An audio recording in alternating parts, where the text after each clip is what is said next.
Hello and welcome to a live KerfefeBreak on Deprogrammed with Keri Smith. I'm your host, Keri. I'm glad you're here. Welcome to familiar faces in the chat. Somebody's, I say hat. Yes, today's a hat day. Hat or no hat? This is the question. Yes. Actually, this hat, I'll just do a plug. I don't have a sponsorship or anything from this hat place, but I love this place in Georgetown, Texas. Nathaniel's Hats is he does beautiful work. He's a handmade hat maker. And this is the only handmade hat that I have. It's one of his, and it was a wedding gift from a friend of mine. And it was just a really lovely, very generous gift because handmade hats can be costly. They're worth it, but they're costly. It's like handmade boots. And so anyway, Nathaniel's Hats in Georgetown, Texas. Look him up. He does great work. Welcome everyone. We're going to have fun today. We're also going to talk about some serious stuff, but we're going to have fun. Today is, if you are in Georgetown, Texas, the Red Poppy Fest is happening. It's our biggest town festival, and there's all kinds of vendors and entertainment, and the whole square is just taken over by lovely things that you can see and buy. And my friend Julia Mann has a show there, and I'm going to go help her as soon as we're done here. I'm going to go help her with her booth. Here, let me show you some of her art because I love her. Also, don't have a sponsorship from her. I just love her. So, just to start off with something fun, let's see if I can open this up here. Let's share this because she does sales online also. She has an Etsy and she does colored pencil. I've talked about her before, so some of you might be familiar with her. Also, some of you might know her if you're in Georgetown.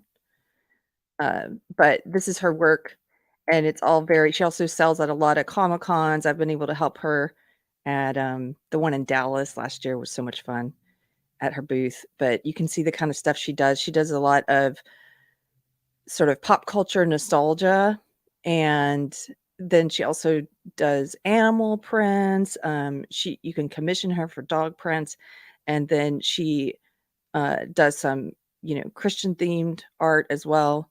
And her pop culture stuff, some of it just cracks me up. Like, look at this one. This one's from Groundhog Day. You can find her at Julia Mann Art Reel. Julia Mann Art Reel. But if you're interested in any of her stuff. So yeah, I get to see her again today. And we're gonna sell some art. It's gonna be fun. Oh, look at this. This is from White Christmas. The sisters routine. She did the Golden Girls. Do I still have it? Yeah. I don't know if you guys can see this on camera, but here, let me take this off. This is her original, the Golden Girls that she did for me, but she sells prints of it. And anyway, she's lovely. Yeah, nerdy girl. I love the Aslan drawing. I love her Aslan drawing. She's done several of Aslan, and it's one of my favorite series that she does. So yeah, that's going to be happening today. What else today that's fun and lovely? Maybe I should save some of the fun stuff till the end. Oh, I'll just show you this because I have it pulled up because I was watching it. Here, look at this. You might think that I watch a lot of political and cultural YouTube, and I do still watch some of it, but lately, because we're doing so much work on our house and so renovation, and then we're starting to do work on the garden and envision what the garden is going to be like, the backyard. We've been watching a lot of garden tube. There's all these there's so many different rabbit holes you can go down on YouTube. And the garden YouTube, I mean, there's people called Garden Nerd, and there's like some guys who just do lawn care. There's one guy called Lawn Rebel, and I just laugh at him because, I mean, he's cool. He knows so much, but I laugh at his name because it's so hardcore. He's like, Lawn Rebel. And I imagine he would probably frown at how we're doing everything wrong. but look at this guy. This guy's become one of my favorites. What's his channel name? Let's see. Hold on. Let me just escape from the full. Okay. He's called Suburban Homestead. Here, I'll put it back up. And I love this guy. His house is also beautiful, and he's occasionally does, videos inside his house, and you get to see all of his Victorian kind of style furniture. His name is Silo, and his channel is called Suburban Homestead, and he does these garden videos where he grows almost everything from seed. He tries to do it as cheaply as possible because if you're just buying all the plants from the store, obviously it's going to be pretty expensive. And so he does things from cuttings and from seed, um, and shows you how you can build pergolas and things on your own. And he's not doing it right here, so this is a bad example. But in several of his videos, even when he's doing yard work, he's wearing period clothing. He wears a lot of vintage clothing. And some of his videos, he's out there like hoeing and doing the garden, and he's wearing like old timey men's clothes with the suspenders. I'm like, this dude is hardcore. He's like, it's rare to see him in modern clothing. But I like this guy a lot. And it's so funny at some point, even though, my channel, Deprogrammed, is about culture. If you're new here, most of what we talk about is the culture war. We talk about social justice ideology, woke ideology, my old ideology. And the interviews I do on Thursdays are built around trying to better understand how woke ideology functions in the world and the place that we find ourselves at culturally. But I just enjoy talking to people who are creating things, artists, musicians, comedians, because I think that's the way that we change things, is by focusing on the creators and creating more. And this guy's a creator. He's a cultivator. He's a gardener. So I'm trying to find a way to reach out to him and be like, please come on my channel and talk to me about gardens. Because I want to get to know this guy. Okay. That's enough of the cottage garden guy. But yeah, he's awesome. Okay. We'll take him down. Some announcements. If you are new here and you end up liking the video, or you like hanging out with us, please hit like, subscribe to the channel. If you're a community member and you like the community we're building here at Deprogrammed, and you want to support us, you can do so with $1 a month or $5 a month, whatever you can afford, if you want to do that. And there is a Subscribe Star. Ooh, the light just came on brighter. There's a Subscribe Star, a Locals, a Patreon, or you can become a YouTube member here. So that's how you do that. And Mystery Chris, yeah, somebody's mentioning Mystery Chris in the chat. He's my co-host on Wednesday nights, where we talk about pop culture. And hey, Sonora, good to see you. Good to see all you folks, all you regulars. Brahma Bull. Just tell him you find his channel interesting. We'd like to interview him to expand audiences for both of you. Yeah, I think I'm going to do that. I'm just going to say, come on. I know my channel might not make sense to you, but we'll have a good time, and we'll just talk about your vintage clothing and making gardens, making beautiful things. One of his videos, this is what I would love to talk to him about.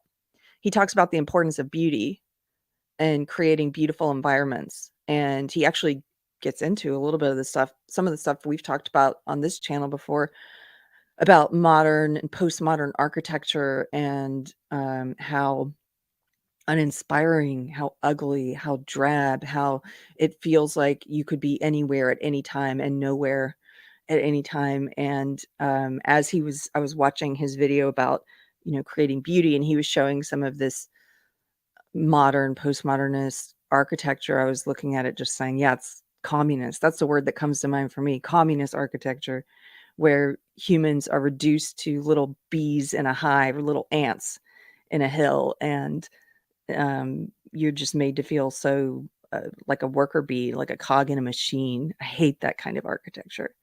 I absolutely agree with him and believe that it is our duty as humans to create, and to create beauty. I believe as a Christian that God made man to be a cultivator. This is something my pastor talks about a lot at the Church on the Square, Bradley Helgerson, how we are meant to cultivate. And you can do that with culture. You can do that in a garden. But we are to create beauty. And so that's something I would like to talk to him about. Okay, so Today's topic, I see Adam Worrell says he's laughing his way through the Western apocalypse. Yes, that's one way to handle the cultural war, the cultural crisis that we're at, is to maintain your sense of humor through it all. I fully support that. So I wanted to talk today about the war on reality. I mentioned my pastor, Bradley Helgerson, and his sermons are just incredible. I'm going to show you a clip of a speech that he gave at the Georgetown City Council. And this speech was addressing a mural that had been painted on our town square by middle schoolers. So these are 10-year-olds to 12-year-olds. And so a public school, a government school, had these students paint a mural with all of these different flags for different sexualities. So there was a flag for trans, there was a flag for lesbian, there was a flag for asexual, polyamorous. There were flags. I mean, why does a 10-year-old need to know about polyamory? Do you know what I mean? Like it was maybe, I can't remember now, it's been a while, but maybe 12 different sexuality flags that a government school had these kids paint on our town square. And so he is a man of virtue and courage, and he leads by example. And so he gave a speech at the city council. Now, as a result of this, our church lost our meeting place. We had been renting a theater in town, and the Palace Theater is what it's called. We had been renting that space and he had a good relationship with them. And but some of the people on their board are also on the board of the Arts Council that he was criticizing the mural with all the sexuality flags that kids had painted. And so immediately following him speaking at city council, they revoked our rental contract and said we couldn't meet there anymore. Retaliation, right? So now we meet again at the guitar shop in town. We meet at Ken's Guitars. That's where we started as a church. And I think we might be moving soon. I think he may have found a church that's going to let us rent. So anyway, I'm going to play a little bit of his speech to the Georgetown City Council because I think he really gets into the crux of what I'm talking about with this war on reality. One of the things he says, and he doesn't say it in this speech, but he's so right on. He talks about how the culture war, the war that we're currently in the middle of as a species, as humans, the war with woke is actually a war on reality. And one of the things that he helped me see is that it's a war of luxury beliefs. And he said something in a sermon once. He said, we live like kings. If you look at all of human history, if you look at the way humans have lived, if you look at geography and all the different places humans have lived throughout history, currently in Western society, Western culture, we live the way that royalty lived in previous times, previous cultures, and other countries. And we have indoor plumbing. We have all these things that we take for granted. Life is so easy. Someone quoted Joe Rogan to me today, and they said, Rogan said, this is what happens when the food becomes too easy to get, is that we devolve into chaos and craziness because we have so much free time on our hands as a people. And I absolutely agree with this.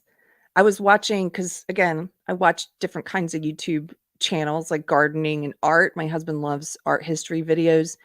We were watching an art history video about Renaissance paintings. And one of the things they said in that video was a lot of Renaissance paintings, especially when they would do portraits of people, portraits of families, they would paint oranges into the foreground on the paintings. And the oranges were they were sort of symbolized how wealthy the family was, because it was rare to be able to afford to import, these exotic fruits. And that just reminded me yet again how we live like kings. Because I know people, we have oranges are so easy to come by in this society. Anything we want, anything from any other place that maybe doesn't grow naturally where you live, but you can go to the supermarket, you can get it. You can get a kiwi, you can get a dragon fruit, or you can have an orange tree. And it's like oranges, apples. I've got so many apples, I just let them fall and rot. That kind of, we have so much luxury. We live like kings. And because of it, we've become distracted. We don't have real problems. So when I say we, I mean we as a society, the collective we. I don't mean you and me individually necessarily, but we have become distracted by these made up grievances and problems. And woke really plays into that. Woke is a religion of the elite. It's a luxury belief system. It's a religion of the bourgeois, the bougie. It's a religion of the privileged, to use one of their words. You have to be privileged to be woke, to care about these made up grievances. And so I've been thinking about the war on reality more, because we've reached a point in Western society where we have so much largesse, so much luxury, so much privilege, that we've picked up this cancerous belief system that threatens to destroy everything. And in a war on reality, reality will win. It will win. Mother Nature will win. It's just a matter of how bad things have to get until it wins. Like, if we get to a point where humans, the majority of humans here in, let's say, the States, for example, have to become focused necessarily on survival again because things have gotten so bad and civilization has fallen apart. If we get to that place where people have to be focused on survival again, you're not going to be seeing this sort of, today I feel like a woman and I'm, gender fluid, and yesterday I'm a boy and you better call me the pronouns I choose today. And it's like, no, you're going to be trying to grow potatoes. Like you're not going to have time for that kind of nonsense. I think sometimes, again, it's important to maintain your sense of humor. I think sometimes if comedy sketches, like I really want to do a sketch where it's this post-apocalyptic future and the bombs are falling, people are in a bomb shelter, and there's still woke there who are like, we need gender neutral bathrooms in this shelter, and there's literally bombs coming down, because that points to the absurdity of it. That's what humor is good for, is showing how absurd this is, an absurd belief system. And let me show you why, because if you put it in the context of survival, it's ridiculous, right? Night Train, potatoes aren't keto, I'm out. Okay, dude, well, you're going to be growing sushi. Okay. That's what you'll be cultivating. Okay. Here, let's play just a little bit of this. My pastor is very eloquent, and I like the way when he addressed the city council, he made this about the big picture, which I think went over some of their heads, but I think you guys will appreciate it. And if you want to subscribe to, the channel, my church's channel, it's called Church on the Square, and you can see it here. The Church on the Square. Okay, here we go. And you'll have 3 minutes, except for we have one person who has ceded their time. And so Mr. Helgerson, I believe, is that correct? And Pamela is here and available. Okay, so you'll have 6 minutes, Mr. Helgerson. Thank you for your input. I'm sorry. Thank you, Amanda. Yeah, I appreciate all of your views, and I enjoy the conversation that art sparks. And even if it brings to light differing opinions, I appreciate that. And I think that this is the woman who was responsible for having 10 to 12-year-olds at the behest of the government, a government school, and the city council and the arts council of Georgetown. She's the woman responsible for having children paint all these different sexuality flags on our town square. that is the purpose of art. Thank you for your feedback. Thank you, Amanda. Amanda, I want to say, I think that the murals around town look great, and I hear nothing but compliments for the most part. So I'm sorry, I concentrated on more negative. I apologize for that and not giving you some more positive. Most everything looks great. Mr. Helgerson. Good afternoon. My name is Bradley Helgerson, and I live at 701 South College Street. I also serve as the minister of the word for the Church on the Square. My comments concern the mural that's been talked about on 7th Street that was painted by Forbes Middle School students, which contains the exhortation to be your own person above a field of poppy flowers painted in the colors of various LGBTQ pride flags, including the bisexual flag, pansexual flag, the transgender flag, the non-binary flag, and others, painted exactly to those colors. My remarks aim to provide some theological context for the ideology lurking behind this artistic expression so that the council will not be deceived into thinking that it's merely an attempt to protect a few individuals, as it is often framed, but as I see it for what it really is, which is an attempt to fundamentally reorder society. It's going to be somewhat abstract, but if you hang with me, it'll make sense, I think, in the end. But it wasn't long ago that we were primarily an agrarian people, meaning that our survival was totally dependent upon nature's mercy. And as a result, the authority of the created order was inescapable. The world was the way that it was, and if you refuse to conform yourself to it, the consequences would be catastrophic. So if you sowed too late or reaped too early, calamity would come upon you like a whirlwind. But wealth and its technology have allowed us to suppress that plain truth by often shielding us from the immediate consequences of our actions. Now, right now, I know you guys, you get what he's saying, especially you get what he's leading up to, and can probably appreciate that he's talking about this isn't just about a town mural. This isn't just about having kids paint sexuality flags. This is about something larger. But just imagine the city council right now. They're like, what's this guy talking about? Like, what? Reaping too late? What? Too soon? The result of which is a cultural hubris, which is only emboldened with time, and that now seeks to liberate itself, it seems, from all restraints, not only those which are agricultural, but those which are physiological. Yes. Casting doubt upon creational distinctions which have stabilized Western civilization for millennia, like the important difference between men and women. Yes. A flouting of the natural order, which cannot be done with immunity.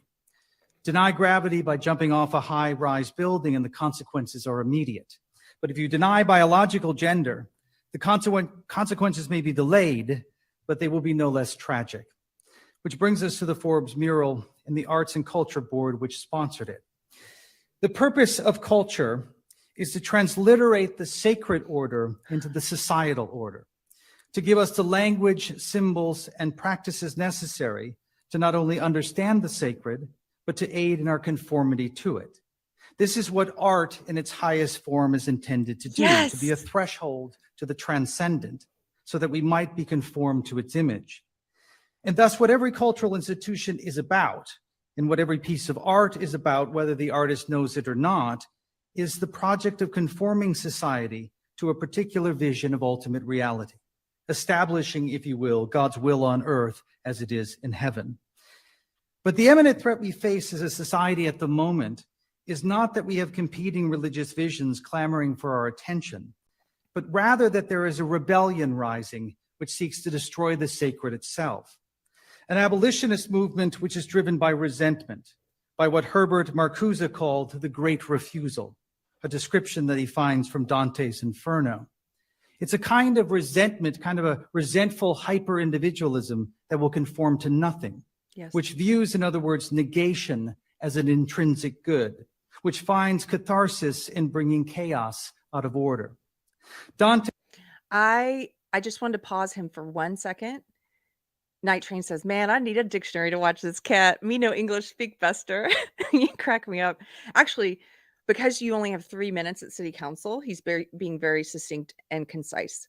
But if you come to one of his sermons or if you watch them online, you will find Bradley is a man who doesn't use big words like the woke do to try and obfuscate what he's saying, to hide what he's saying, to hide the fact that he's not saying anything. That's how a lot of times they use very large words all strung together, the sort of word salad, so that you can't tell that they're not saying anything at all. And so that you might think, I guess I'm not smart enough to get this, when it's like, no, it's crap. That's they're hiding the fact they're not saying anything.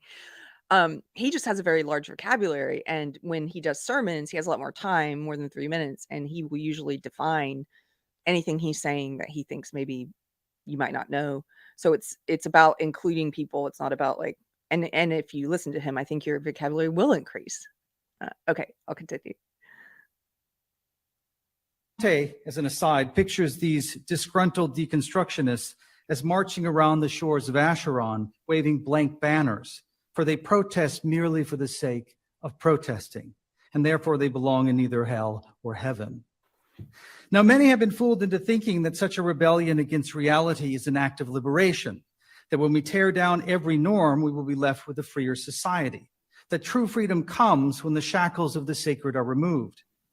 But the work of the LGBTQ movement is not the work of liberation, but of liberationists, whose desire is to destroy the societal order itself, precisely because of its demand for conformity. In other words, it's not a matter of open-mindedness, but of closed-heartedness to right judgment that is the problem. Therefore, their goal is to remove all judgments, all boundaries, Yes. as is testified to by the endless numbers of genders and sexual Yes. orientations they affirm. It's a kind of self-loathing that finds momentary acceptance in destroying anything that might invite comparisons, anything Yes. that is true, good, and beautiful, like the beautiful conformity of red poppies. Now, I know this seems extreme in the context of one mural, but it's not just a mural. It's a piece of propaganda for an Yes. ideology that seeks to destroy Western civilization. Yes. And to use our children as its foot soldiers. And so it's not culture that we're talking. He is so spot on. And again, I'm pausing him just to say, those of you who are awake to what's happening in the culture war, whether you're Christian or not, or there's a lot of atheists in the chat, Muslims, Hindus, what have you, whether you're awake to if you're awake to what's happening, you know what he's talking about. But I sometimes think of the sleeping people who are just have the blinders on and are just sort of like in Brave New World, Huxley, where, they're just enjoying their soma and their feelies. They're just like, bred in circuses during this crazy upheaval, right? They're not paying attention. They're not awake to what's happening. And I imagine them hearing this and saying, it's a piece of propaganda about bringing down Western civilization. And then they're like, this dude's like crazy. What's he talking about? Right? Like, I am fully aware that to people who are not awake, I probably sound crazy sometimes. That's okay. There's a quote by Saint Anthony that I'm going to mangle. Dion, the queen of quotes, is in the chat. So help me out with the exact quote. But Saint Anthony said, there will come a time when men will go mad. And they will look at the man who is not mad and they'll say, you are mad because you're not like us. You're not one of us. And that's the time we're living in now, where if you're spitting truth, yeah. Demangini, hello. Good to see you. I still got to talk to you, dude. Don't let me forget. He says, this man is spitting facts. Yes. He's great. Okay, I'll quit interrupting. Here we go. Here's the end. About, but it's anti-culture. Let me just skip back just a little. It's a piece of propaganda for an ideology that seeks to destroy Western civilization and to use our children as its foot soldiers. And so it's not culture that we're talking about, but it's anti-culture. And to refuse to push back against it now will mean the substantial loss of real liberty for our children in the future. I don't know what my time is at, but one last thing to say is there's two ways to go about it. One, we can try to slow the process down and try to remain neutral as much as we can. But all that will do is push the problem off to our children and grandchildren. What I suggest is we put an end to it. And whenever it rears its ugly head, we put it down. Thank you. So next we have Standing Aaliyah ovation. Matisse. Standing ovation, except they don't allow you to clap during the city council. And when I spoke at a subsequent meeting after we had been kicked out of our meeting place, our church, because of that, some people did clap and then they got scolded, like in school. No clapping. I think he said that white-haired guy, he was like, this is not a sports arena. So, but yeah, that speech gives me chills. If you want to see more of his sermons, like I mentioned, he has more time to talk in those, and you can find those at Church on the Square here on YouTube. He's great. I'm very lucky. I don't ever want to, just like taking our modern conveniences for granted, like indoor plumbing and oranges, and I don't ever want to take for granted that I happen to have a pastor like that in my town. That's just amazing to me. But if you're not in my town, you can watch him online. So let me show you an example that I saw this morning of the war on reality, what he's talking about. So let's see, here we go. This is a museum in Denmark. It used to be called the Women's Museum, and they've now rebranded as they're now called the Gender Museum. Just like women's studies. So women's studies was my minor at Duke in college, like in the late 90s. And that was my entryway into woke, into social justice. I came in through the feminism door. Some people come in through the race door, the critical race theory door. Some people come in through the queer door, queer studies, or the fat door now, the fat positivity door, the mental health justice door. There's all these different doors you can come in. I came in through the women's studies door. And now it's now called gender studies because of how far woke has progressed. It's gotten to the point where saying women is problematic. So this is a new statue that was created at this museum, and I'll just read the tweet. This is from a guy named Ollie London, OLI. I'm not that familiar with him, but I follow him somehow, and he's got a lot of interesting content. So he shared this picture. He says, a museum in Aarhus, Denmark has been renamed from Women's Museum to Gender Museum Denmark and has created a statue of a man breastfeeding a baby as a symbol of, quote, the hybrid of the masculine and feminine in today's modern society. And there you go. This is the war. This is part of the war on reality. I'm going to show you. I looked up this museum. Let's just pull this up. Here we go. If you want to visit it and you're in Denmark, or if you want to give them feedback.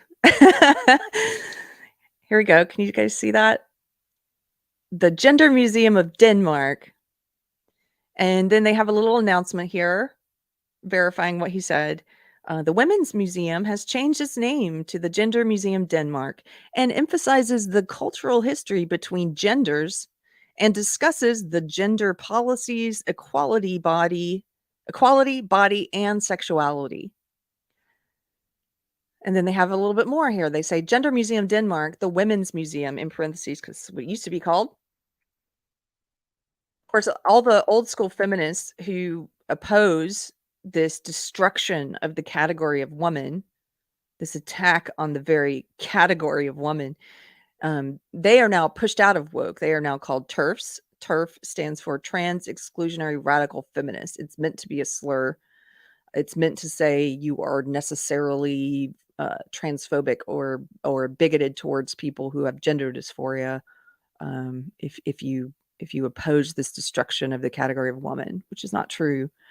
But some old school, that's why you see old school feminists who are now picking up their battle axe, their symbolic battle axe, and who are joining this fight. You see old school feminists like J.K. Rowling, who is, I would argue, woke in other ways, and maybe eventually she won't be, because just like you come in through one door into this ideology, sometimes you leave only through one door, and then maybe that's not a good analogy, but you leave in one way, but you stay in other ways. I've seen people do that where they're like, okay, well, I'm not down with woke when it comes to gender anymore, but they don't see how it's related to the critical race theory or to queer theory, to all the other parts of woke. And that's okay. People come out of this stuff on their own timeline. But anyway, okay, Gender Museum Denmark used to be called the Women's Museum. It was founded more than 30 years ago in a day and age where women's culture and history was vastly underexposed. A lot has happened since in the relation between the sexes. Moreover, men's role and function in society has changed remarkably. It has. Is that maybe because there's been dare I say it, a war on masculinity? An attempt by this ideology to categorize masculinity itself as toxic? Men, to categorize men as being problematic? All the qualities that we associate with men have become demonized in some ways, unless it's a woman who has those qualities. God forbid a man be strong, show leadership, stand up like my pastor did at a city council and speak truth. God forbid that happens, right? Okay, moreover, men's role and function in society has changed remarkably. The cultural heritage is mostly founded on the gender stereotypes of yesteryear. Is the fact that only women can breastfeed and have babies, is that a gender stereotype or is that reality? I see you, Gender Museum of Denmark, creating your statue of a man breastfeeding, but that's not reality, no matter how much you want it to be. The cultural heritage is mostly founded on the gender stereotypes of yesteryear, whereas the present day expects a freer movement of all genders. This is where they're trying to say gender is fluid and you can be a man one day and a woman the next, and however you identify, you can be an other, you can be a they them, you can be a zer or zem, a femme, what have you. 98 different genders, right? No. This is why the Women's Museum is engaged in gender culture in a broader perspective and regardless of sexual orientation, and now has changed its name to Gender Museum Denmark. Explore the cultural history of the genders, the history of sexual education, and gain knowledge about what gender means to society. And then they have a little section here on a current exhibit, the history of girls and boys. Oh, so we're talking about kids now, are we? Take the kids scavenger hunting in the exhibition, The History of Girls and Boys. The exhibition tells the cultural story of what it has been like to be a child during the recent 150 years. You can choose between 28 different children. I thought they were going to say 28 different children's genders. You can choose between 28 different children and learn how they lived, worked, and what they did in their spare time. You get to climb around, draw on the wall, and dress like they did in the old days. I bet you they have like 1998 is one of the old days, and they're like, now only boys only wore this and girls only wore this, I don't know.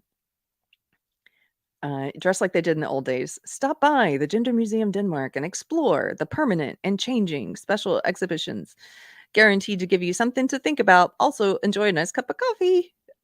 And then you can follow them there on Instagram and where else? Yeah, on Instagram. If you'd like to share your thoughts with them, please do. About the statue, please do. So that I think things like this, there are some people who are of the mind, some people who oppose woke ideology and social justice ideology, who are of the mind that we should ignore all of these encroachments onto reality, that we should ignore people like Dylan Mulvaney or ignore this statue, for example. And I understand where they're coming from, but I think they're wrong. They think it will die and go away if we don't look at it, pay it attention, or address it. And I wish that were the case. I wish that I were wrong, but I don't think I am. I think you have to shine a light on this stuff because it has become so culturally dominant that it does more harm to ignore it. We've ignored it. That's why it's progressed as far as it has already, because we were ignoring it. I think you have to shine a light on it, and I think there's something very visually arresting about that statue, about showing that to people, that has the potential to wake some people up, to shake some people awake. Like, what is this? Why are they creating this statue? What are they trying to say with it? Why are they doing a kids exhibit on gender? To get people to start asking those questions. And so, because there's been, yeah, thanks, Sonora. I just looked at the chat. Sonora says we can't ignore this shit anymore, Keri. No, that's how it got so far along. And I think there are different tools we can use to fight it. And not everyone is going to use the same tool, and not everyone's going to use the same tool in every circumstance. Sometimes I'll use humor. Sometimes I use seriousness. It just depends. And I think you can do any of those things. Like Adam said earlier, laughing during the apocalypse is great. There is a time and place to point at woke culture and mock it. The devil hates to be mocked. I think there's a verse about that. If you can find that verse, something related to that, Dion, please do. I've got some of the other quotes that you put up here. But the devil hates to be mocked. Narcissists hate to be mocked. Psychopaths hate to be mocked. This is a narcissistic and psychopathic ideology. It hates to be mocked. So there's a time and place for that. There's also a time and place to speak seriously about it, depending on who the audience is. And you can do both, or you can pick the thing that works for you and leave someone else to do the mocking. You know, I think all of the tools are great, depending on the context, the circumstance. Some things require different tools. So Thomas More quote, oh, thank you, Davina. She says, the devil, the proud spirit, cannot endure to be mocked. Thomas More. And Dion has a quote here from Joseph Addison. If ridicule were employed to laugh men out of vice and folly, it might be of some use. Yes, it is. It hates to be mocked. And part of mocking woke, part of the reason that some people mock woke, and I mock it occasionally, is because it deserves to be mocked. It is ridiculous. And also because woke is uncool. It's hilarious. It's ridiculous. And we have to show it. We have to show young people how ridiculous it is. So I know some are like, no, I only want to talk seriously about woke, or I only want, that's fine, but leave space for other people to make fun of it because humor is a great tool. Yes, Dion has another quote, Mark Twain, laughter is the greatest weapon we have, and we as humans use it the least. Okay, I'm going to bring up a couple of quotes here related to the war on reality that Dion shared. And she shared some in a post I did today as well. This is the St. Anthony quote, by the way, St. Anthony the Great. A time is coming when men will go mad. And when they see someone who is not mad, they will attack him saying, you are mad. You are not like us. I mean, doesn't that give you chills? Think about the past 3 years, the COVID years, and the societal madness and the way they pointed and mocked people who were sane and pointed and mocked as if we were the mad ones. Yes, I think it was sane of me to, at the very beginning of the pandemic, before we knew much about the virus, to wear a mask in certain contexts and situations, like if I was out in public. But once I learned more about the virus, I stopped wearing it. Even when it was required, I stopped wearing it. Because, and I think that was sane. And if you don't know why, like, please read the studies about masks. Please read the studies about who the virus was affecting. Okay. Here we go. Here's some of the quotes about reality that are great. M. Scott Peck. Emotional sickness is avoiding reality at any cost. Emotional health is facing reality at any cost. This is such a true quote.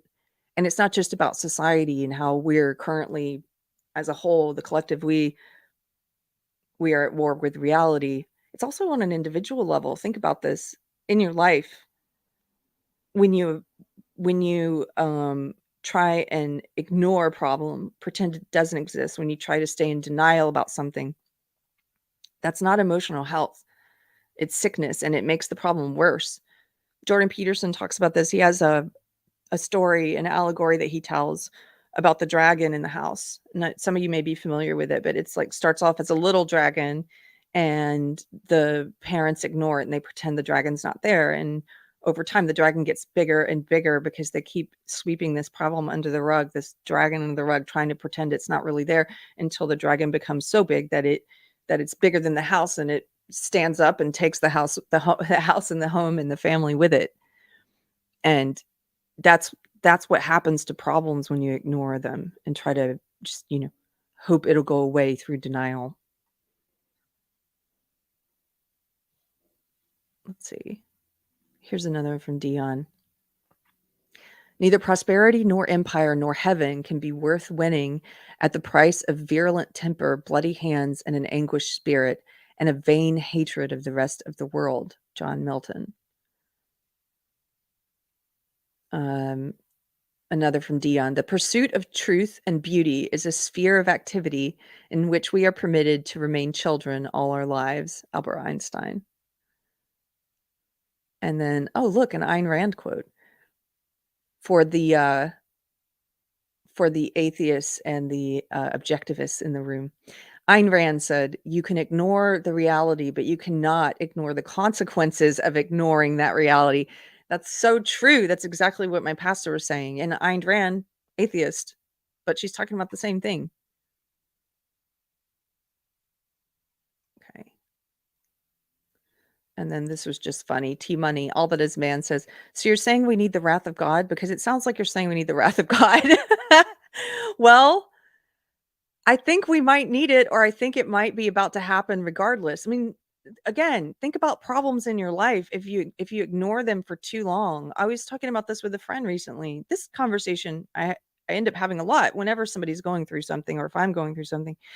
This is true on an individual level, I think, and also on a societal level. In my experience, I'll just speak for me instead of someone else. In my experience, if there's been a problem that I've been ignoring, or some kind of opportunity for me to learn a lesson that I'm stubbornly not learning, if I go long enough without doing something about it, God will do something about it for me. And sometimes that's a more painful way to resolve it. And so whether that's like, let's say, for example, if you in your life, let's say you're in a toxic work environment and you hate your job and it's not adding any beauty or meaning to your life, and you're not doing anything about it. You're not making plans to get out of that job. You're not doing your best to find another situation. If you stay in that toxic work environment for long enough without working on resolving it and getting out of it, sometimes that toxic work environment might be taken from you. You might be fired. You might be let go. And then you're like, how? And now I have nothing, I kind of view those situations as opportunities where God's like, I gave you, or the universe, if you tend to think of it as the universe, is like, I gave you a certain amount of time to change it, to resolve it, to work on resolving it, and you didn't. So now I'm going to make it very immediate that you have to resolve it. Now you have to find a new job that's better for you. And it had to end in this painful way, maybe that it wouldn't have happened if you had done something about it and you've been proactive, right? That's kind of what I mean. Sometimes that happens with relationships. If you're in a relationship with someone, it's not a good relationship and you know that, but it's the devil, and you feel comfortable with it because you're so afraid of the unknown. But what if I break up with this person? Or the sunken cost fallacy, where you've sunk so many costs into the relationship and you're like, it has to mean something. I've got to stay in it, even though it's bad for both of us, because it has to mean something, right? I've invested so much in it. I can't leave it, or I'm afraid of being alone. I'm afraid of what comes next, right? So you stay in that too long. And then the universe, God, comes along and is like, I'm going to get you out of it because I love you. But man, this could be a painful way to get out of it now, right? Until you learn that lesson of doing the thing that you're afraid of. And you might have an opportunity to do that again and again. In my experience, if I don't learn it the first time, I'll get another opportunity to learn it, where it's like, oh, I see what's happening here. Okay, I need to buckle in and get out of this myself and stand up and be an adult. So before it gets painful. So I say all of this because if you can understand what I'm saying there about the individual level, maybe you can understand about kind of what I and others, maybe people in the chat, think might be necessary in culture right now. If we don't fix things and course correct culturally, if we don't get ourselves out of this chaos, this evil, this war with reality, the universe, God, however you like to think of it, might say, I gave you enough time. Now things are going to get very, very bad so that this ends because I love you. It's going to get very, very bad so that you are immediately forced to deal with this. Just like in the individual example. And so that's why some people think, look, I don't know if we're going to get rid of woke completely and thoroughly unless something, it might continue and progress until things start to collapse and fall apart. Until there's some kind of economic collapse, or, look at what they're doing now because of, like my pastor talked about in that clip, there's this war on, part of the war on reality is a war on meritocracy. They want to get rid of all standards, all boundaries, all guidelines, all rules. So you can see this in lots of different ways in society currently. I was on a show the other night. I was on Nina Infinity's channel. She was talking about how Lizzo, who is obese, a really great singer in my opinion, but obese, Lizzo did a video recently where she was saying, I am the beauty standard. I am the standard. No, you're not. I'm sorry. You're not. I know you want to live in that fake reality. I know you're at war with reality where we're pretending that obesity is not unhealthy and that it's beautiful. It's not. Objectively, it's not. Objectively, it's not healthy. It's not.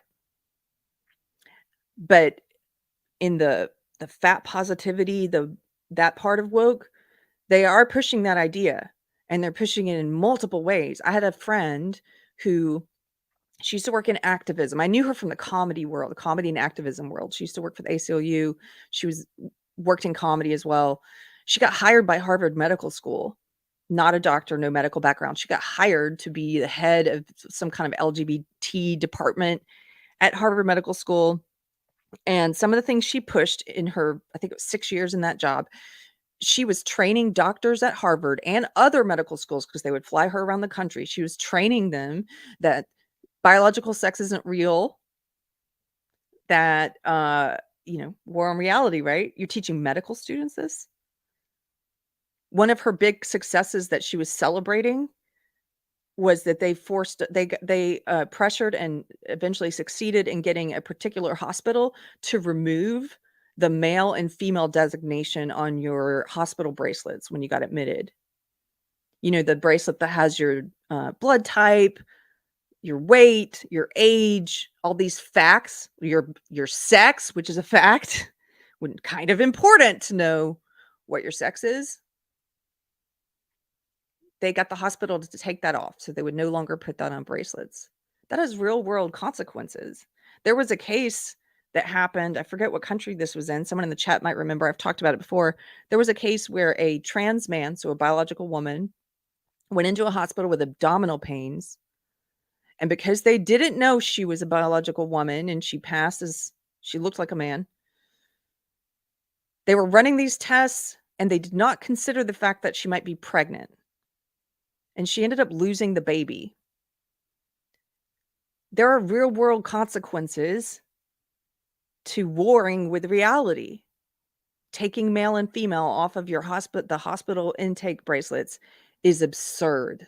It's a part of the war on reality. It's trying to live in a fantasy. And one of the things this friend did, who worked at Harvard Medical School and the LGBT department, what have you, she also bragged about some of her successes in training medical students at Harvard and elsewhere that obesity was not unhealthy. This is how it's all related. You know, like I said, there's lots of different doors into social justice. The fat positivity door, that's a door now. And so if you've got someone like her who's preaching the LGBT dogma or the critical race theory dogma, or they preach all the dogmas. If you're in social justice, they do forced teaming on you. Forced teaming is something that predators do, that psychopaths and narcissists do. Forced teaming is when you basically present to an intended target this illusion that you have a shared goal and that you have to be on the same team because we have a shared goal or grievance. And they LGB and T, that's forced teaming, to force T to be in the same group. It's like, and you will see this play out on social media where people say, you know, gays against groomers, for example, they're traitors. They're traitors. And my friend Mike Harlow, he says, why did you force me? Why do I have to be on your team? Quit trying to manipulate me.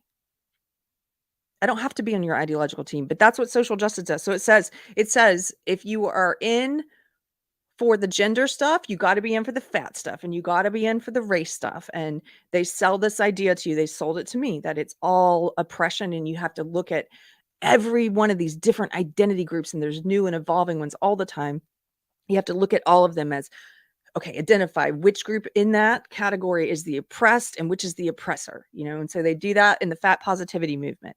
And they say that anything that calls out beauty standards as it relates to obesity, or anything that calls out facts about health as it relates to obesity, that is all problematic and oppressive, because we live in a society, just like they say with the gender stuff, where this isn't real, that none of this is real. And so this former friend of mine was at Harvard Medical School teaching doctors, med students, that there's nothing unhealthy about being obese, and not to talk about it or address it with their patients. Don't bring it up. That it's oppressive to bring it up. It has real world consequences. So to get back to Lizzo saying, I am the beauty standard, that's part of this war on reality to get rid of all standards. It's not true. And it is not mean. They want to make you think it's mean or you're a bully or something. To say the truth, which is no. Obesity is not the beauty standard. You don't have to be cruel to speak the truth. It doesn't mean being cruel. It just means not participating in the lie. I have friends who struggle. I struggle with things, and I have friends who struggle with all different kinds of things. Obesity doesn't happen to be something I struggle with, but I have friends who struggle with it. I'm not cruel to them. When I see them, I'm not like, hey, did you know you're obese? You should do something about it. I don't say that. But I also don't participate in some delusion that them being obese is just as healthy as not being obese. And they don't participate in that. I don't happen to have a lot of friends who ask me to participate in delusions. So that's one way in which you can see it play out in society, this war on standards, on meritocracy, on reality. That's in the category of size, fat positivity, beauty, right? They want us to believe there are no standards, which isn't true. The same thing with health and fitness. No standards whatsoever. Not true. They want us to believe that when it comes to academic achievement, math and science, grammar. There is a large push now happening in academia to get rid of standardized testing, to get rid of the SAT. And what tool are they using to push this idea that we need to get rid of it? The same tool they use every time. The SAT is oppressive. The SAT, these standards are racist, they're sexist, they're fat phobic, they're heteronormative, whatever. They use the same tool every time. We have to get rid of these standards. What's the real goal though? It's they don't want, nobody can be seen as being better than anyone else. They're doing it now. It's taken them a while to encroach into sports. And I was thinking maybe they'll never get there. Because can you imagine if they were saying like, hey, at the NBA, it's oppressive and unfair to mostly Jewish, Asian, and white men to require people to be good at basketball. So we're no longer going to accept people into the NBA based on talent because that's oppressive. There's not going to be any standards. If you say you're good at basketball, you're good at it, right? I was like, oh, we're never going to get there, are we? We're starting to get there in sports. And one of the ways in which we're starting to get there is they're pushing this, they're fighting with the reality when it comes to biological sex. And they're pushing the idea that if you don't want men competing with women in sex segregated sports, in sports that are already sex segregated, where women compete with women and men compete with men, if you don't want biological men competing with women, because men on average have a biological advantage, they do. That's a fact. This is another bit of reality they're at war with. This is a fact. Men have a biological advantage on average. So if you don't want men cheating, in essence, by competing with women in women's competitive sports, if you don't want them winning awards that are set up for women, and scholarships that are set up for women, titles that are set up for women, if you don't want them potentially physically harming when it comes to some of the fighters, the boxers, when they have men competing against women, it's a greater potential that they can do real damage to the female competitors. If you don't want that, they say you're a bigot. You must hate trans people, people with gender dysphoria. Not true. There's a lot of trans people, people with gender dysphoria, who oppose this, who are saying, no, of course, biological men should not be able to compete with biological women just because they are trans or say they're trans women. Of course not. But that's one way they're encroaching into sports. I'm going to show you another way. I didn't have this one queued up, but I heard about this one, and this is just amazing to me. Now, I know that you've seen, probably seen the trans figure skater who's so terrible, but they let this trans figure skater open the games where because they're trans, and the skater fell. Like, that's how bad they were. Okay, I thought it couldn't get worse than that, and then I saw this. Sophie Rebecca is a trans woman, so biological man, who has been accepted into the prestigious Royal Academy of Dance.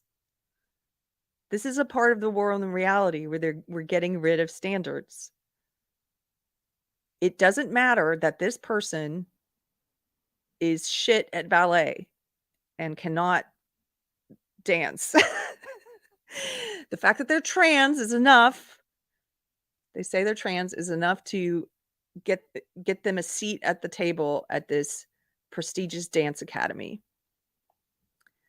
Okay, so this is kind of blurry, but you can still see the movements here. We're going to look at these two.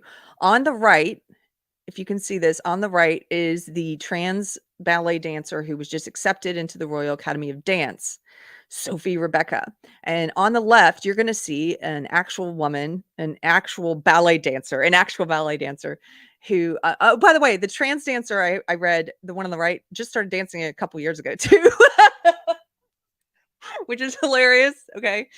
We're going to look at an actual ballet dancer, an actual woman on the left doing the same dance. And the beat is set to the same, the music is set to the same time. So the person who uploaded these side by side also wanted you to know that when you see the trans dancer on the right is off beat, like she or he is actually off beat. He's actually off beat. It's not that the timing is off in the videos. Okay, we're going to watch them side by side.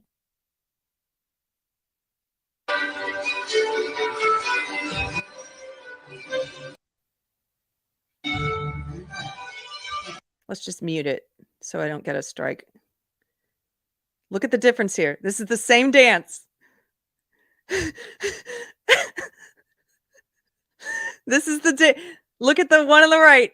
Royal Academy of Dance, right? Okay.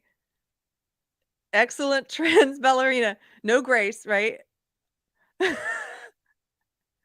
Somebody said, Robert said he looks like Primetime 99. No, you would think this is Alex Stein, right? Look at how off he is with the timing also. No grace, off of the timing. And just, it's like a mockery, right? It's almost hard to do satire in a world that is this far along in the world in reality, because the reality is so mad, is so absurd, is so crazy now that it's hard to even, you would think this person on the right is doing satire, that this is like Alex Stein doing comedy, like his trans swimmer bit. No, this is a real trans ballet dancer accepted into the Royal Academy of Dance. John, that is offensive. It is so bad. Yeah. It's like a side by side of a pony, a show pony, and a mule. Yeah. And they want us in this world reality, they want us to pretend. They say, they try and guilt people and make people feel bad by saying, hey, you're mean. You're mean if you don't pretend that this is good ballet on the right. You're mean. You're a bully. You're a bigot. You have to pretend. You have to pretend with us, this mass delusion, this madness. We're all mad. You know, it's like the St. Anthony quote. The world will go mad. And they will look at someone who's not mad, who refuses to pretend like this on the right is good ballet, and they will say, you're mad, you're not like us. We all agree this is good ballet. Playing along with the delusional, won't it make us mad too? Yes. If you play along long enough, I think it affects your spirit, your soul. Don't pretend. It's not good ballet. You're not mean by pointing out the truth. Nature, it's part of the natural world. It's part of reality that we have. Peterson talks about this, hierarchies. Not everyone is equal in everything. We won't ever be. That's not life. And who wants to live in a life like that? Some people suck at ballet, like this person on the right sucks at ballet. Sorry, it's the truth. I suck at ballet. If I ever pretend, if I ever do something like this, please don't tell me I'm a great ballet dancer. We don't all have the same talents, and we're not all the same height or the same sex. We're not all the same race. We're not all the same, we're not all talented in math. And that's okay. Getting rid of the SAT like they want to do, that's so you don't hurt feelings. That's what that's about. It's about destroying all meritocracy. So I'll stop playing this terrible ballet. But my point here is you can see this warm reality playing out in all these different areas. Academia, dance, music. What school was it? It's been a while since I've looked it up. There was a music school. It might have been Juilliard. There was a school that had decided they had originally done, at some point they had transitioned to doing blind auditions. So the people who decided if you were a good enough musician to get into this music school would not see your race or your sex. You would be behind a curtain, playing your violin or what have you. And they didn't want there to be any bias. And this is old school liberalism. That's old school. That's real liberalism where they're like, hey, in case there is any bias, we'll just make it so that it's a blind audition and the judges don't see what the person looks like who's playing. So it's just about the playing, right? So they started doing that for a number of years. Then woke took over. Woke became very popular in culture. And suddenly they said, okay, now we need to see what the musicians look like because we want to give preference to musicians who are women and people of color. And like, we want to be able to see now, right? And so they got rid of the blind auditions so they could make those things a factor again. Why? Isn't it about the musical talent? No. Just like with this ballet dancer, no.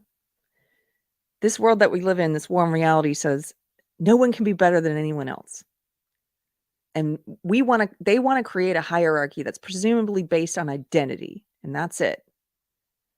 That person got into that prestigious Royal Academy of Dance because of identity, because they're trans identity, not because they're a good ballet dancer. And they want to do the same thing in music, academia. Just imagine when this gets far enough along. I've already told you how, just one anecdote about a friend of mine who worked at Harvard Medical School. But imagine when this gets far enough along where the people who are being selected to be surgeons, to fly airplanes, to do things that have disastrous real world consequences, when those people are being selected because of identity. I don't want my surgeon to be there because of identity. I want them to be there because they're the best surgeon, really good at what they do. I don't want my airplane pilot to be there because of identity. I want them to be there in the cockpit because they're great at what they do. Identity doesn't matter. And so what happens when civilization reaches a point at this warm reality where things start to fall apart and things stop functioning because we've invested so much into promoting people and propping people up based on identity and delusion, mass delusion, until the people in the positions of power, the people in positions of authority in different fields, the so-called experts, are not there because they're the best in their field. Oh no. Imagine civilization getting to a point where we don't even know who's the best in the field. There's also the case of there was a school, I think it was a high school I read about, where they decided to stop awarding students for academic achievement. They weren't even letting them know when they had been accepted into the, oh gosh, what was it called? It was a national thing, National Merit Scholar. They weren't letting them know because they felt like it would, oh, we don't want to hurt the feelings of the students who don't have that achievement. So imagine civilization getting to a point where we don't know who's the best at anything. We have no way of determining anymore who's the smartest, who's going to be the best surgeon, who's going to be the best pilot, because we've gotten rid of all the standards. The SAT is oppressive, right? Get rid of it. All standards to get into this medical school are gone. And we're teaching the med students that obesity is fine and there is no biological sex. And that's when the chickens come home to roost. That's when civilization falls apart and reality wins and Mother Nature has her say, and humans will be forced again to deal with reality and survival. Because if society collapses as a result of this wicked, backwards anti-culture, like my pastor talks about, that's the kind of reckoning that God can do in your personal life. He can do it on a societal scale too, where it's like, I gave you guys long enough. Things are going to fall apart. And maybe we have to go there. I don't know. Judson says, hey, leave my chickens out of this. I haven't been looking at the chat. If anyone left a super chat, just drop a note in there right now telling me to go grab it. Oh, I see. Nobody liked watching the ballerina. The ballerina. I'm scrolling back through. Okay. Yeah, it's terrible ballet. It's hilarious too, though, right? Because you're like, is this real? Yeah, it's real. John says, I'm good with divine intervention. Yeah. Your average patriot nerd, YouTube member, thank you for being a member, says that's the end game to dumb everything down, to collapse society. This is just as much a spiritual battle as anything else. I absolutely agree. It is a spiritual battle.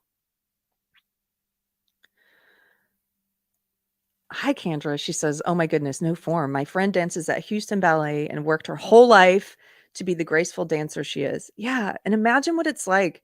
Riley Gaines is the swimmer who is being attacked and canceled now because she's one of the few brave female swimmers, competitive swimmers, to speak out and say, this isn't right. We shouldn't have to compete against the men in a women's sport. If there was no sex segregation in sports, fine. And, we'd never win. Women would never win. But if it is segregated, I shouldn't have to compete against a man. And so imagine what that's like for your friend in the Houston Ballet to see someone like this just jump to the front of the line and get a position at the Royal Academy of Dance. Why? Because they're a good dancer? No, they're laughably bad because they're trans. Oh my gosh, surly unicorn. The chickens won't come home to roost because they'll identify as wallabies. So silly. Maybe that's true. You're right. It's not going to happen. Okay. That was the bulk of what I wanted to talk about the warm reality. I'm going to end that section with this great quote from Dion. Cultural relativism licenses the envy of the untalented, giving rise to what has been called the revenge of failure. Oh, this is a great quote. Those who cannot paint destroy the canons of painting. Those who cannot write reject canonical literature. Yes, George Will. Great quote. It's exactly the stage of societal collapse we're at right now. It's a revenge of the untalented. I completely agree with that. Okay. I wanted to show you just one other part of the madness that we're in. Just another example, a recent example. And this was something I learned about the sentencing here on Nina's show the other night. Sam Brenton, who I've talked about before, he's the Biden admin who identifies as gender queer, or they, them. And there's a lot of things about Sam Brenton that are very disturbing, in my opinion. So before Biden put him in charge of, what was it, nuclear energy or something, he became famous by lying about conversion therapy. Look into this guy's background. He's a freaking liar. He gave testimony and he changed his story many times. He said his family, when he came out as gay, that his dad punched him in the face. His dad categorically denies this. His siblings deny that his parents were abusive. He said they sent him to conversion therapy, and he testified about the dangers of gay conversion therapy. He couldn't keep his story straight. He changed his story multiple times about where the conversion therapy happened. Said he was electrocuted and stuff like that. Couldn't say. Sometimes he said it was a doctor. Other times he said it was a preacher who did it. Never gave a name because it doesn't exist. Changed the place where it happened. Changed how long he was there, supposedly. All lies. Became famous on the back of all these lies. And even the gay press is now questioning his story. I've seen articles in LGBT publications that are finally saying this guy is a liar and discredits all of us because we took him seriously. So that was his background. Then he became famous again by being appointed by Biden to be in this nuclear position. And at that time it came out, wow, he's totally a freak. He's not, now he's a they, them. He's not just gay. He's a they, them. You know, he's gender fluid. And he's into pup play publicly in magazines himself in BDSM gear, sexual gear, with guys wearing leather dog masks that he's spanking publicly in magazines. This isn't something he does behind closed doors in his bedroom. This is something he's proud of and puts in everyone's faces in magazines. He also goes to colleges, to universities, and he teaches workshops on puppy play, on kink. He teaches young men at college how to start dressing like a dog during sex. Yep, this is the world, the upside down world we live in. Okay. So this guy's a fruitcake. Should never have been appointed by Biden. But they're fine with all the fruitcake stuff. They're fine with it until he was outed as a luggage thief. He has stolen so many pieces of luggage from the airport and so many different women, and he wears their clothes publicly. The most famous one, most recently, there was a black woman, Tanzanian fashion designer, who realized he's been wearing all of her original creations that were hers after her bags were stolen a few years ago. He's been shamelessly wearing this woman's clothes in public after stealing her bags. So somebody says they will hire him as a grade school teacher, Dan. So, sure, yes. So there's been an update in his case. This is an article from 2 days ago in New York Post. Ex-Biden official Sam Brenton to undergo mental health evaluation in luggage theft case. So they have video footage of him stealing different bags and stuff. So he went to trial for this. So here we go. Sam Brenton, the disgraced former Biden administration official accused of stealing luggage on at least 2 separate occasions. I think it was more than that, actually. After the Tanzanian lady wasn't included in that first, that count of 2. So there's at least 3 that I know of. Has agreed to undergo mental health evaluation as part of a Minnesota adult diversion program. Brenton, who is non-binary, sure, right, and uses they, them pronouns, sure, okay, appeared remotely Monday at a Hennepin County court hearing stemming from a luggage theft incident that occurred in September at the Minneapolis-St. Paul International Airport. In addition to having to undergo a mental health evaluation, Brenton will be required to write a letter of apology to the victim, return any stolen property, and perform 3 days of community service. Adult diversion programs are aimed at first-time nonviolent offenders. Those who meet program expectations could potentially see their case dismissed. Had Brenton's case in Minnesota proceeded to trial, okay, so it didn't get to trial, and resulted in a conviction on a charge of felony theft of a movable property without consent, he could have been looking. Quit participating in this delusion. There's no such thing as a they, them. I will use people's preferred pronouns in certain contexts. I will. If you watch this show, you know I do that. I don't always. I'm not going to go through in this video I've done before how I determine what I'm going to say, but it's my choice. And one of the things I'll never do is use they, them. It's dumb. It's not real. Sex is binary. There are two sexes.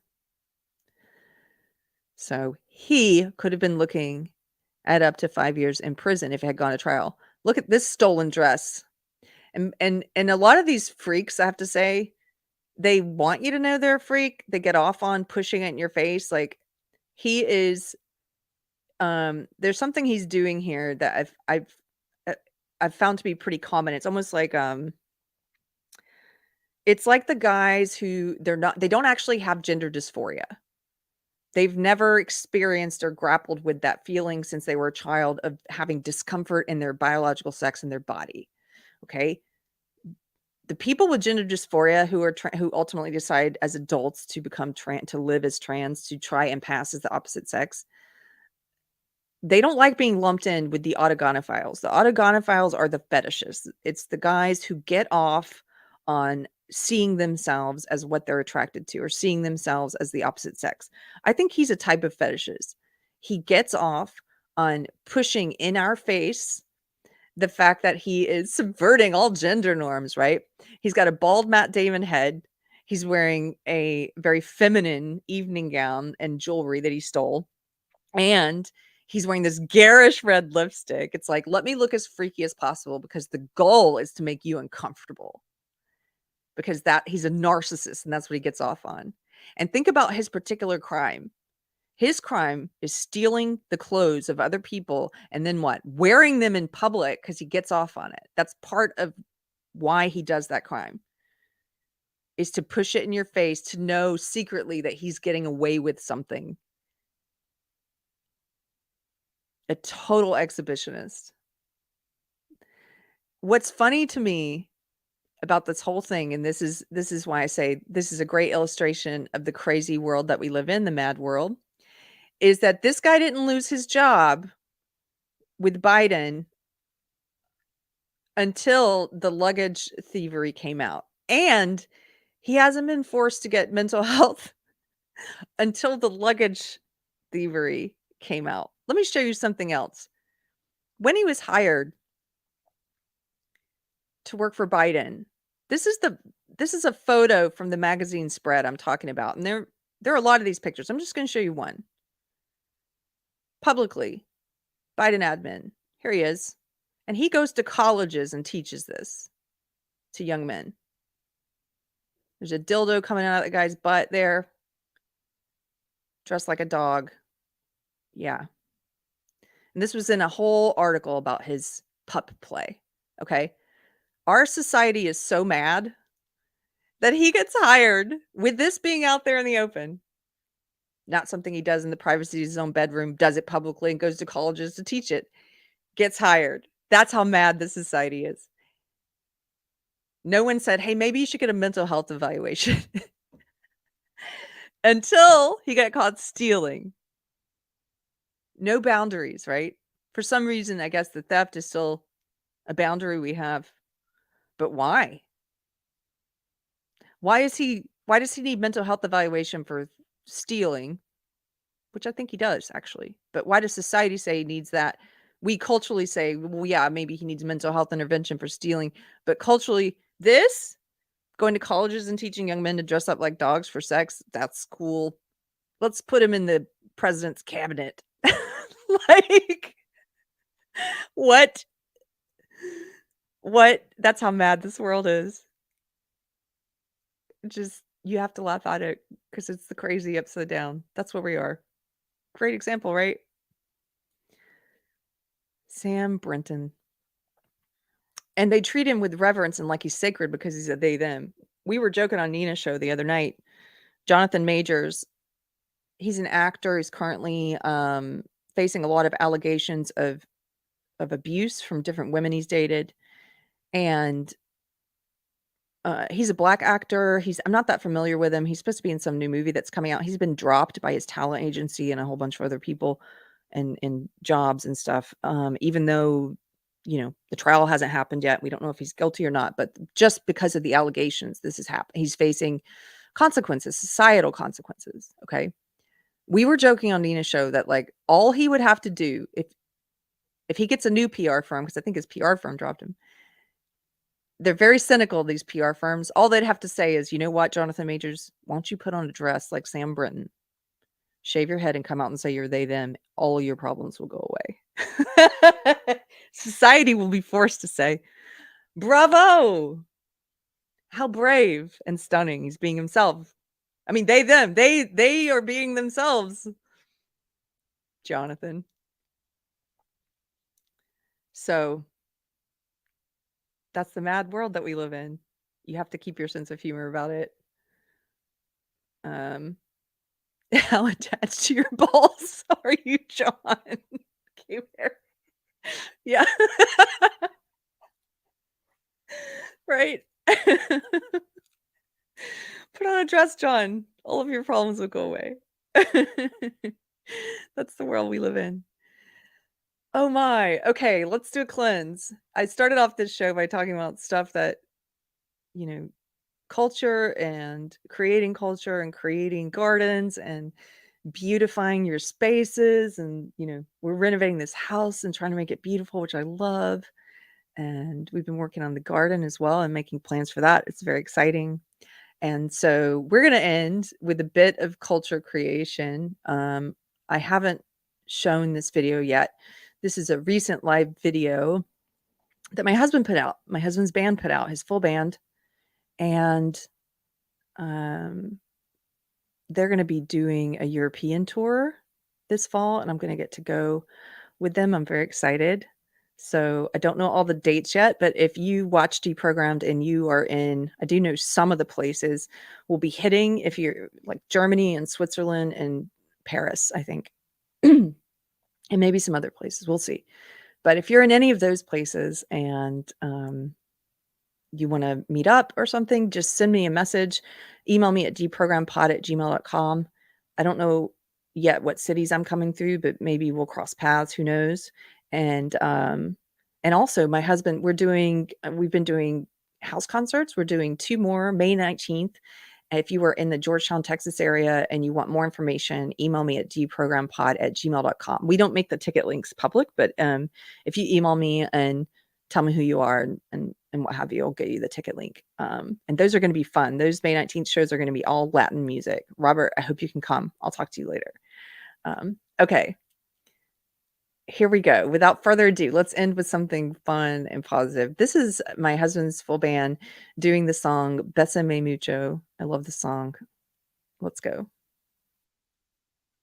Oh, and you can find this, you can listen to it better without having to listen to it on my channel at Anthony Garcia Music on YouTube. I didn't have it on the screen. Here we go.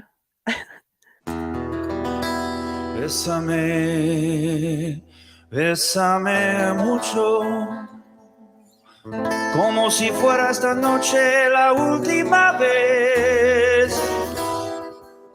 Bésame, bésame mucho, que tengo miedo perderte, perderte después.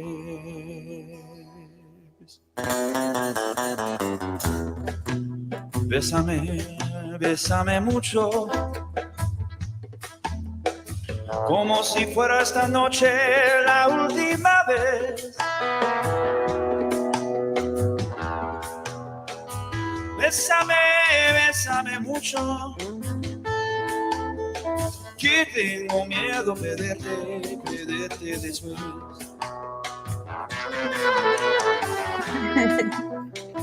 Bésame, bésame mucho, como si fuera esta noche la última vez. Bésame, bésame mucho, que tengo miedo perderte, perderte después. Quiero tenerte muy cerca, mirar en tus ojos, verte junto a mí. Piensa que tal vez mañana yo estaré muy lejos de ti. Bésame, bésame mucho, como si fuera esta noche la última vez. Bésame, bésame mucho, que tengo miedo perderte después.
Quiero tenerte muy cerca, mirar en tus ojos,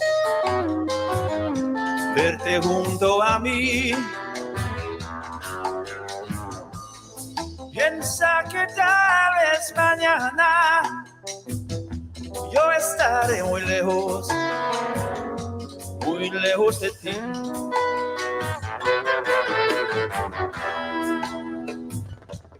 Bésame mucho, como si fuera esta noche la última vez. Bésame, bésame mucho, que tengo miedo perderte después. Que tengo miedo perderte después. Que tengo miedo perderte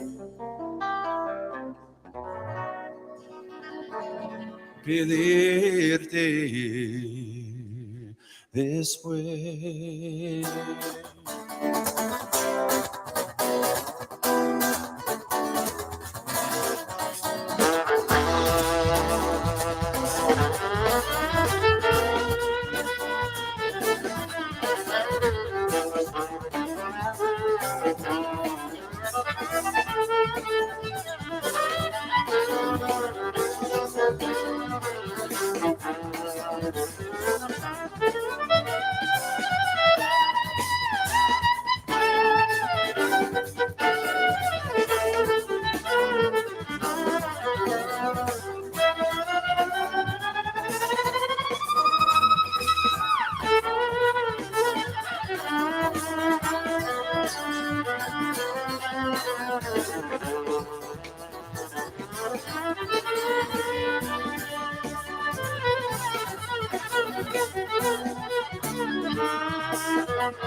Yay! Thank you. Thank you guys for hanging out. Here, let me turn that off. It's still going. Okay. Thank you guys for hanging out. That was my husband's band. You can find out more info at Anthony Garcia Music if you'd like it. I'm glad you guys wanted to dance. It's that song makes me want to dance too. You just get like really into it. All I can contribute is my banana shaker. And maybe that should be a thing. Bananas in chat. Anyway, I had fun. I hope you enjoyed it. I hope you have a good rest of your Friday. A happy weekend. If you're in Georgetown, maybe I'll see you at the Red Poppy Fest. Drop by my friend Julia Mann's booth. That's where I'm going to be helping her out. And the Swell says, in all seriousness, please come to Nashville. Hey, send me a message. Send me a message at Deprogrammed Pod about what venues we should look at there. But thank you guys. That was a lot of fun. And Friday Night Tights tonight, right? Yeah. Okay. I'll see you guys later. Let's see. Where do we go? Here we go. Nope. There we go. Oh, I'm gonna go then. And I don't need any of this. I don't need this stuff. And I don't need you. I don't need any